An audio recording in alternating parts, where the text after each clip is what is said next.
উর্দু নয়, রাষ্ট্রভাষা বাংলা চাই।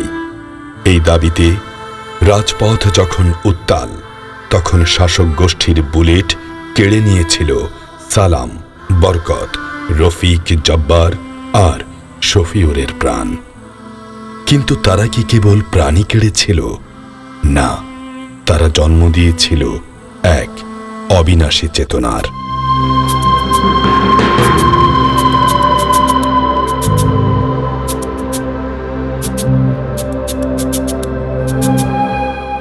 চিঠিটা তার পকেটে ছিল, ছেঁড়া আর রক্তে ভেজা। মাগো, ওরা বলে সবার কথা কেড়ে নেবে, তোমার কোলে শুয়ে গল্প শুনতে দেবে না। বলো মা, তাই কি হয়? তাই তো আমার দেরি হচ্ছে। ফেব্রুয়ারির আকাশ তখন পলাশ রাঙা। সেই পলাশ ফুলের রঙে মিশে গিয়েছিল একদল তরুণের বুকের তাজা রক্ত। 1952 সালে যে রক্তের বিনিময়ে বর্ণমালা উপহার দিয়ে গেছেন ভাষা শহীদ, আজ আমরা সেই বীর শহীদদের স্মরণ করি শ্রদ্ধা ভরে। দেশের সর্বস্তরের মানুষ প্রথম প্রহরেই ফুল নিয়ে হাজির হয় মায়ের ভাষা বাংলার জন্য যারা দিয়ে গেছে প্রাণ, তাদের স্মরণে। ভাষা আন্দোলন আমাদেরকে জাতীয়তাবাদী চেতনার বিকাশ ঘটালো এবং তার মাধ্যমে 6 দফা, 11 দফা, ভাষার 14 দফা, এগুলোর মধ্য দিয়ে 69-এর গণজাগরণ, 71-এর মুক্তিযুদ্ধ, স্বাধীন বাংলাদেশের অভ্যুদয়। আজকে যে আপনারা স্বাধীন বাংলাদেশ পেয়েছেন, তার সূত্রটা এই ভাষা আন্দোলন। মূলত 48 থেকে 52, মূলত বিস্ফোরক 52-এর 21-এর আন্দোলন, যে আন্দোলন ঢাকা শহর থেকে শুরু করে জেলা শহর, মহকুমা শহর, থানা শহর হয়ে গ্রাম পর্যন্ত, স্কুল পর্যায়ে বিস্তৃতি লাভ করেছিল। সঙ্গে সমর্থন ছিল সাধারণ মানুষের এবং কোনো শহরে এবং শিল্পাঞ্চলে শ্রমিকদের, শ্রমজীবী মানুষের সমর্থন।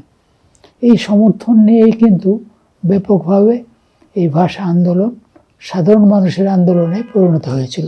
ফেব্রুয়ারির আকাশ তখন পলাশ রাঙা, যেন প্রকৃতির ক্যানভাসে আগাম কোনো বিসর্জনের আলপনা। প্রকৃতি জানত এই ফাল্গুনে গাছের ঝরা পাতা নয়, ঝরে যাবে বাংলার শ্রেষ্ঠ সন্তানদের তাজা প্রাণ। 1952-র সেই তপ্ত দুপুরে যখন শোষণের বুলেট বিদীর্ণ করেছিল রফিক, সালাম, বরকতের বুক, সেই রক্ত কেবল রাজপথকে রঞ্জিত করেনি, বরং উর্বর করে দিয়ে গিয়েছিল আমাদের চেতনার পলিমাটি। সে রক্তের বিনিময়ে আমরা ফিরে পেয়েছি আমাদের অস্তিত্বের স্পন্দন, আমাদের প্রিয় মাতৃভাষা, আমাদের প্রাণের বর্ণমালা। অ থেকে ক্ষীয় পর্যন্ত প্রতিটি অক্ষর আজ এক একটি শহীদের স্মৃতি বহন করে আছে। 21শে ফেব্রুয়ারির আগের দিন হঠাৎ সমস্ত ঢাকা শহরে 144 ধারা জারি করা হলো এবং আমার এখনও মনে আছে, আমরা পুরনো কলাভবনে মধুদার রেস্টুরেন্টে বসেছিলাম। এমন সময় ঘোড়ার গাড়িতে মাইক্রোফোন লাগিয়ে ঘোষণা করা হচ্ছিল যে 144 ধারা জারি করা হচ্ছে, 21শে ফেব্রুয়ারি থেকে সব রকম সভা, শোভাযাত্রা ইত্যাদি নিষিদ্ধ। আমরা সঙ্গে সঙ্গে আবার শোভাযাত্রা শুরু করলাম যে 144 ধারা মানি না, আগামীকাল আমরা বিশ্ববিদ্যালয়ে সমবেত হব এবং সেখান থেকে আমরা শোভাযাত্রা করে জগন্নাথ হল মিলনায়তন, যেখানে প্রাদেশিক পরিষদের সভা বসছে, সেখানে আমরা স্মারকলিপি দেব যে বাংলাকে পাকিস্তানের অন্যতম রাষ্ট্রভাষা করতে হবে, যেটা 1948 সালে ভাষা আন্দোলনের সময় এই খাজা নাজিমুদ্দিন সাহেব, যখন তিনি পূর্ব বাংলার প্রধানমন্ত্রী ছিলেন, তিনি রাষ্ট্রভাষা কর্মপরিষদের সঙ্গে একটা চুক্তিপত্রে স্বাক্ষর করেছিলেন যে পূর্ব বাংলা আইন পরিষদে এই প্রস্তাব পাশ করা হবে পাকিস্তান গণপরিষদের কাছে যে বাংলাকে যেন উর্দুর সঙ্গে অন্যতম রাষ্ট্রভাষা করা হয়। সেই নাজিমুদ্দিন সাহেব এখন বলছেন যে কেবলমাত্র উর্দুই হবে পাকিস্তানের রাষ্ট্রভাষা, এবং তিনি একথাও ঢাকা ছাড়ার আগে তিনি একথাও বলে গেলেন যে তিনি এটা কায়েদে আজমের যে মন্তব্য, যে জিন্না সাহেব যখন 1948 সালে ঢাকায় আসেন এবং রেস কোর্সের সভায় এবং সমাবর্তন সভায় পাকিস্তানের একমাত্র রাষ্ট্রভাষা হবে উর্দু এই ঘোষণা দেন এবং বলেন যে যারা এর বিরুদ্ধে তারা পাকিস্তানের দুশমন, ভারতের চর, এবং দুই জায়গায় কিন্তু প্রতিবাদ হয়েছে। রেসকোর্স ময়দানে জনসভায় প্রতিবাদ হয়েছে, কাজনহরে অনুষ্ঠিত যে সমাবর্তন সেখানেও তার বিরুদ্ধে প্রতিবাদ হয়েছে। পৃথিবীর ইতিহাসে এমন গান খুব কমই আছে যা একটি জাতিকে স্বাধিকার আন্দোলনে এতটা পথ দেখাতে পেরেছে। আব্দুল গাফফার চৌধুরীর কলমে আর আলতাফ মাহমুদের সুরে এ গান কেবল সুর নয়, এ যেন কোটি বাঙালির হৃদয়ের হাহাকার আর দ্রোহের অগ্নিস্ফুলিঙ্গ। ২১-এর চেতনা আমাদের হৃদয়ে গেঁথে আছে গানের সুরে যেমন, তেমনি কবিতার ছন্দেও। ১৯৫২ সালের সেই রক্তঝরা দিনগুলো কবিদের কলমকে করেছিল শানিত, যার ফলে আমরা পেয়েছি বাংলা সাহিত্যের কিছু শ্রেষ্ঠ সম্পদ। রমনার মাঠের সেই মাটিতে কৃষ্ণচূড়ার অসংখ্য ঝরা পাপড়ির মতো ৪০টি তাজা প্রাণ আর অঙ্কুরিত বীজের খোসার মধ্যে আমি দেখতে পাচ্ছি তাদের অসংখ্য বুকের রক্ত। রামেশ্বর, আব্দুস সালামের কচি বুকের রক্ত, বিশ্ববিদ্যালয়ের সবচেয়ে সেরা কোনো ছেলের বুকের রক্ত। আমি দেখতে পাচ্ছি তাদের প্রতিটি রক্ত কণা রমনার সবুজ ঘাসের উপর আগুনের মতো জ্বলছে, জ্বলছে আর জ্বলছে।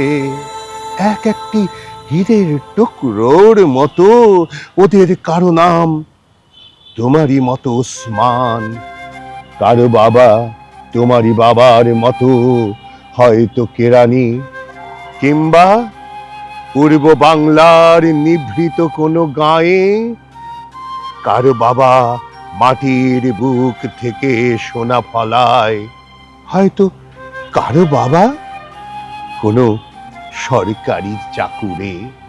তোমারই আমারই মতো যারা হয়তো আজকে বেঁচে থাকতে পারত, আমারই মতো তাদের কোনো একজনের হয়তো বিয়ের দিন পর্যন্ত ধার্য হয়েছিল, তোমারই মতো তাদের কেউ একজন হয়তো মায়ের সদ্যপ্রাপ্ত চিঠিখানা এসে পড়বার আশায় টেবিলে রেখে মিছিলে যোগ দিতে গিয়েছিল। এখানে যারা প্রাণ দিয়েছে রমনার ঊর্ধ্বমুখী কৃষ্ণচূড়ার তলায়, যেখানে আগুনের ফুলকির মতো এখানে ওখানে জ্বলছে অসংখ্য রক্তের ছাপ, সেখানে আমি কাঁদতে আসিনি।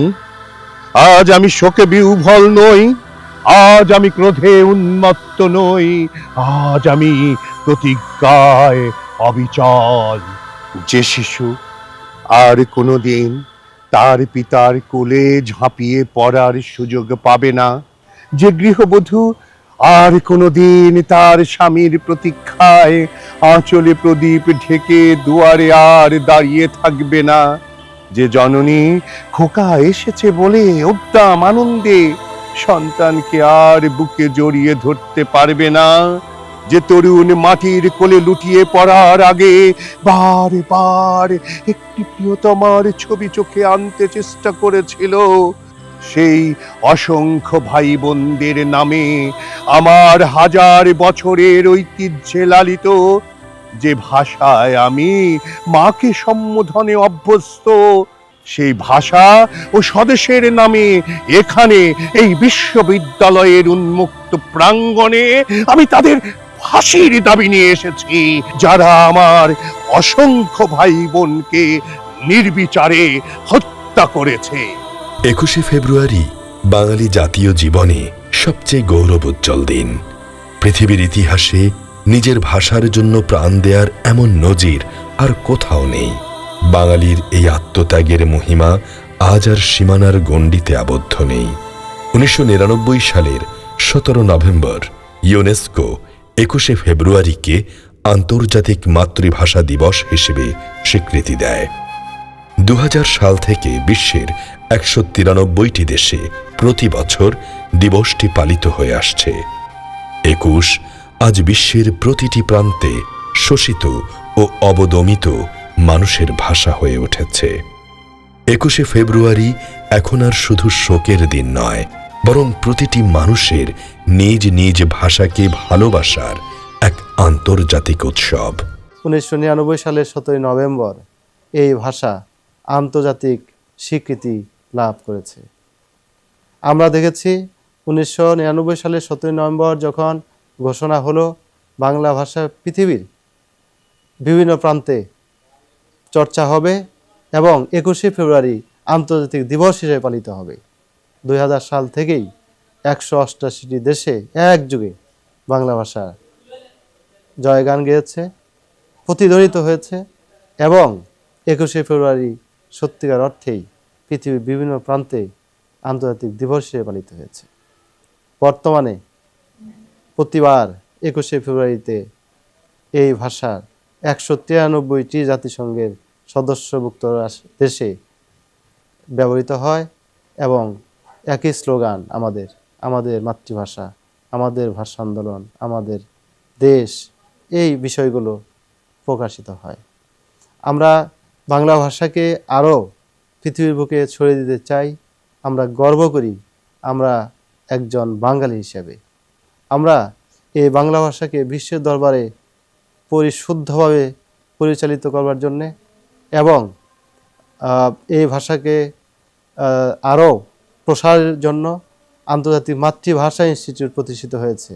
তার উদ্দেশ্য হচ্ছে পৃথিবীতে যত ভাষা আছে সব ভাষাই এই প্রতিষ্ঠানের মাধ্যমে চর্চা হবে, পুনরুদ্ধার হবে, গবেষণা হবে।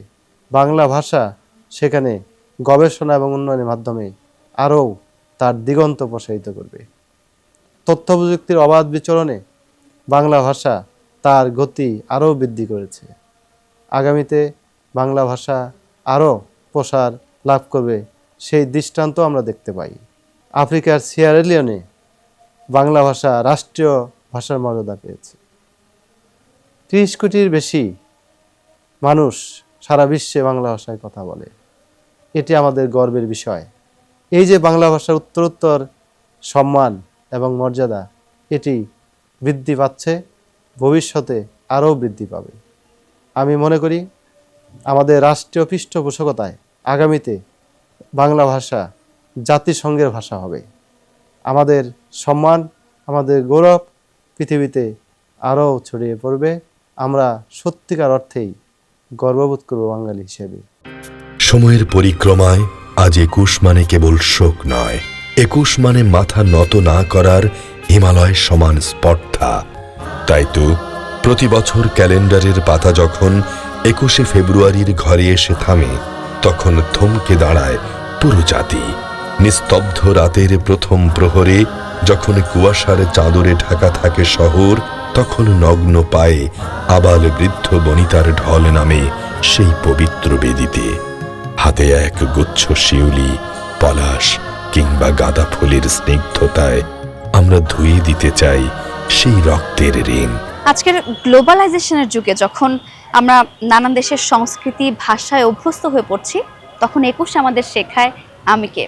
এই দিনটি আমাদের শেখায় আধুনিক হওয়া বলতেই যে শুধু নিজের ভাষাকে ভুলে যেতে হবে এমনটা নয়, নিজের ভাষাকে বুকে ধারণ করে বিশ্বমঞ্চে বুক টান টান করে দাঁড়ানো।